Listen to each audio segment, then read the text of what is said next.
আসসালামু আলাইকুম রহমতুল্লাহি ওয়া সম্মানিত প্রিয় মুসলিম ভাই ও বোনেরা, আজকে আপনাদের মাঝে আলোচনা করব পাঁচ ওয়াক্ত নামাজের সময়সূচি, তাহাজ্জুদ, সেহরির শেষ সময়, ইশরাক, শাস্তে নামাজের সময়সূচি, ইফতারের শেষ সময়, নামাজের নিষিদ্ধ অক্তসমূহ, সূর্যোদয় সূর্যাস্তের সময়সূচি, প্রত্যেকটা জেলা বিভাগগুলো।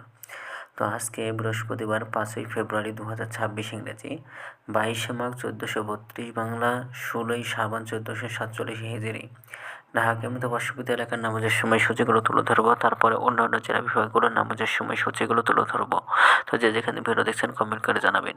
আজকে ঢাকা মতো পার্শ্ববর্তী এলাকার ফজরের নামাজের রক্ত শুরু হবে 5টা 22 মিনিটে, শেষ হবে 6টা 37 মিনিটে।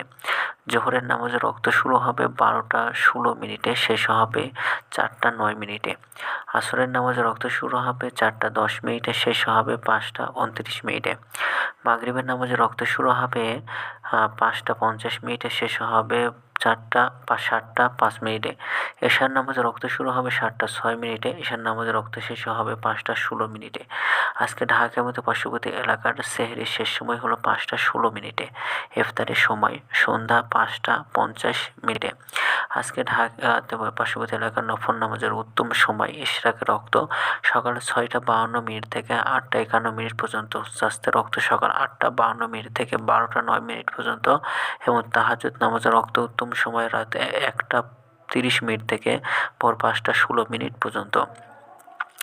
আজকের নামাজের নিষিদ্ধ অক্ত হলো 3টার সময়, সকালে 6টা 38 থেকে 6টা 51 মিনিট পর্যন্ত, দুপুরে 12টা 10 থেকে 12টা 15 মিনিট পর্যন্ত এবং সন্ধ্যায় 5টা 30 থেকে 5টা 46 মিনিট পর্যন্ত। এই ছিল ঢাকা মতো পার্শ্ববর্তী এলাকার নামাজের সময়সূচি। এখন আলোচনা করব বিভাগীয় শহরের জন্য উল্লিখিত সময়ের সঙ্গে যেসব বিভাগের সময় আপনারা যোগ বিয়োগ করবেন তা হলো এই, অর্থাৎ আপনারা বিয়োগ করবেন চট্টগ্রামে 5 মিনিট এবং সিলেটে 6 মিনিট কম করবেন। ঢাকার মতো পার্শ্ববর্তী এলাকার নামাজের সময়সূচি থেকে চট্টগ্রামে 5 মিনিট, সিলেটে 6 মিনিট কম করবেন। যোগ করবেন খুলনাতে 3 মিনিট, রাজশাহীতে 7 মিনিট, রংপুর 8 মিনিট, বরিশালে 1 মিনিট বেশি করবেন। ঢাকার মতো পার্শ্ববর্তী এলাকা যে নামাজের সময়সূচিটা রয়েছে সেখান থেকে। তো আজকের ভিডিওটি পর্যন্ত ছিল। আর এই সত্যকার নিয়েছে ইসলামিক ফাউন্ডেশন থেকে। ভিডিওটি ভালো লাগলে অবশ্যই চ্যানেলটি সাবস্ক্রাইব করে পাশে থাকবেন। ধন্যবাদ সকলকে। আসসালামু আলাইকুম রহমতুল্লাহি ওয়া বারাকাতুহু।